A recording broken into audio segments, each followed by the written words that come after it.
আসসালামু আলাইকুম, কেমন আছেন সবাই? আজকে আমার ছাদ বাগান থেকে আমরা কিছু সবজি হারভেস্ট করে নেব। দেখতে পারতেছেন আমি অনেক কিছু হারভেস্ট করে নিয়েছি। এগুলো কিভাবে আজকে হারভেস্ট করব সেগুলো সম্পূর্ণ ভিডিওতে দেখতে পারবেন। আজকের ভিডিওতে গাজর, বেগুন, ধনিয়া পাতা, টমেটো, বিভিন্ন প্রকার সবজি হারভেস্ট করে নিয়েছি। দেখতে পারতেছেন আমরা এগুলো একটু লম্বা জাতের বেগুন, যেগুলোকে শিংনাথ বেগুন বলে। আমরা এগুলো হারভেস্ট করে নিচ্ছি। বেগুন গাছগুলো দুইটা খুব চমৎকার হয়েছে। আর এটা হচ্ছে তাল বেগুন, দেখতে পারতেছেন মাশাআল্লাহ বিশাল সাইজের একটা তাল বেগুন, অনেক বড় হয়েছে বেগুনটা। আমরা 3টা বেগুন হারভেস্ট করে নিয়েছি। এই হচ্ছে 3টা বেগুন। এখন আমরা কিছু টমেটো হারভেস্ট করে নিব। এগুলো হচ্ছে বানানা টমেটো, মাটিতে লাগানো এই গাছগুলো। এগুলো আমরা হারভেস্ট করে নিচ্ছি। দেখতে পারতেছেন বানানা টমেটোর একটা প্রধান সমস্যা হচ্ছে এটা পচে যায় নিচ দিয়ে, এটাকে ব্লসম এন্ড ডিজিজ বলে। মাটিতে লাগানো টমেটোগুলোর ক্ষেত্রে এই রোগটা বেশি দেখা যায়। আর অ্যাকোপনিক্সে যে বানানা টমেটোগুলো লাগানো আছে সেগুলো আলহামদুলিল্লাহ এই সমস্যাটা দেখা যাচ্ছে না। আমরা কিছু সিম হারভেস্ট করে নিয়েছি, অল্প কিছু সিম, বেশি হয় নাই। দেখতে পারতেছেন এগুলো হচ্ছে বাহুবলী টমেটো, F1 হাইব্রিড জাতের যে বাহুবলী টমেটোটা আছে মাটিতে লাগানো। এগুলোর সাইজ একটু ছোট হয়েছে। এটা চেরি টমেটো আমরা পেরে নিচ্ছি অল্প কিছু। এটাও বাহুবলী জাতের টমেটো। মাটির টমেটোর সাইজ তুলনামূলকভাবে একটু ছোট হয়েছে এবার অ্যাকোপনিক্সের তুলনায়। আমরা আজকে টোটাল কি পরিমাণ টমেটো হারভেস্ট করেছি সেটা দেখতে পারবেন। আমরা ধনিয়া পাতা কেটে নেব। ধনিয়া পাতা এখন আর তুলে নেই না, আমরা একটু বড় করে কেটে নেই।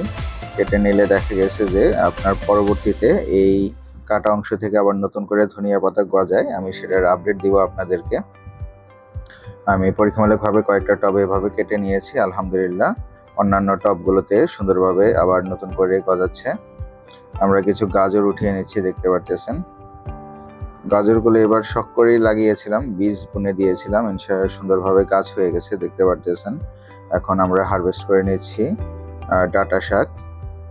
ডাঁটা শাক আমার অ্যাকোপনিক্সের বেডের নিচে কয়েকটা টব খালি ছিল, সেগুলোতে বীজ ছিটিয়ে দিয়েছিলাম। আলহামদুলিল্লাহ সুন্দরভাবে সেগুলো গজে গেছে।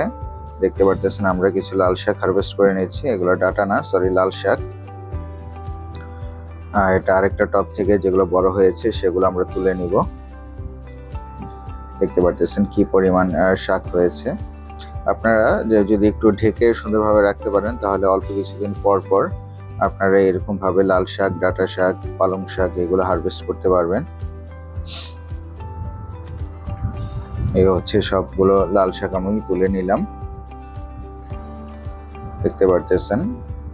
এগুলাতে আবার যে ছোটগুলো আছে সেগুলো আবার সুন্দরভাবে বড় হবে। বড়গুলো তুলে ফেলতে হয় রেগুলার, না হলে নিচের যে ছোটগুলো আছে সেগুলো বড় হয় না। আমরা অ্যাকোপনিক্স সিস্টেম থেকে কিছু টমেটো হারভেস্ট করে নেব। এগুলো হচ্ছে বানানা টমেটো। বানানা টমেটোটা এই বছর অ্যাকোপনিক্স সিস্টেমে খুব ভালো ফলন দিচ্ছে এবং সাইজও মাশাআল্লাহ অনেক মাটির তুলনায় প্রায় ডবলের থেকে বেশি বড় হচ্ছে। এগুলো দেখতে পারতেছেন হাইব্রিড জাতের টমেটো। এটা হচ্ছে দীপালি অল্প কিছু আমরা পেরে নিচ্ছি। তো এই হচ্ছে আজকে টোটাল ছাদ বাজার। আমরা কিছু আনারও পেরেছিলাম, এটা ভিডিও করা হয় না, একটা ধুন্দুলো পেরেছি। আর শেষের দিকে আমরা কিছু সফেদা হারভেস্ট করে নিয়েছিলাম। এখানে ধনিয়া পাতা আর ডাঁটা শাক। আর এখানে অ্যাকোপনিক্স সিস্টেম থেকে প্রায় 1900 গ্রামের মতন টমেটো হারভেস্ট করা হয়েছে।